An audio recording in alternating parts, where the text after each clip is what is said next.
রমজান মাসে নতুন নিয়ম, খাদ্যাভ্যাস থেকে শুরু করে দৈনন্দিন জীবনযাত্রায় দেখা যায় রোজায় অনেকের স্বাস্থ্যের উন্নতি হয়, আবার অনেকে অস্বাস্থ্যকর খাবার খাওয়ায় আর অনিয়মিত চলার কারণে হিতে বিপরীত হয়।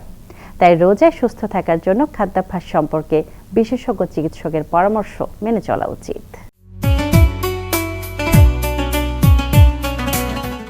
রমজান আমরা খাবার দাবারের কথা যদি বলি, তাহলে খাবার আমরা একটা হলো ইফতার আর একটা হলো সেহরি।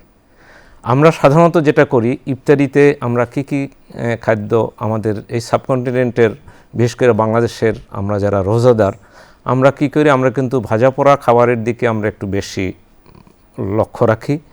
ফ্যাটি ফুড মানে চর্বি জাতীয় খাবার, এই খাবারগুলোও কিন্তু আমরা একটু বেশি খাই আর কি, কিন্তু যেটা একদমই উচিত নয়।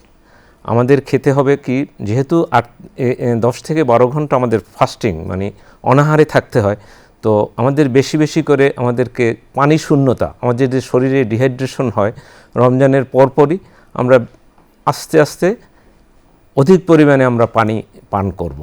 খুব তাড়াহুড়ো করতে যাব না, তাড়াহুড়ো করতে গেলে আবার সমস্যা আছে। তাড়াহুড়ো করতে গেলে আমার লাংসে চলে যেতে পারে। যে কোনো খাবারই আমরা আস্তে আস্তে খেতে চেষ্টা করব।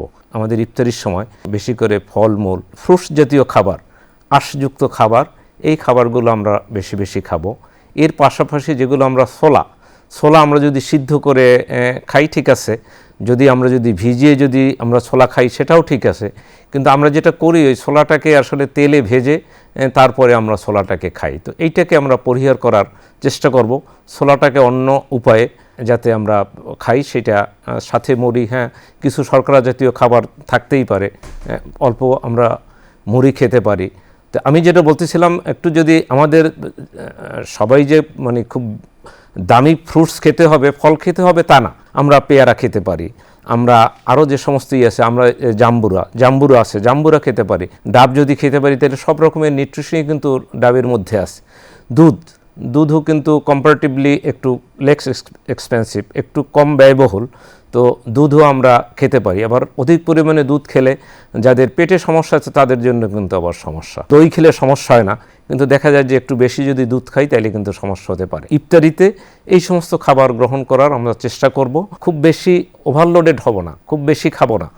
প্রথম দিকে আমরা একটা খেজুর খেতে পারি, তারপরে একটু পানি খাবো, তারপরে একটু শরবত খাবো, নর্মাল যারা মানে আমরা রোজাদার, তারপরে এই অন্যান্য যে খাবারগুলোর কথা বললাম এগুলো আস্তে আস্তে খাবো।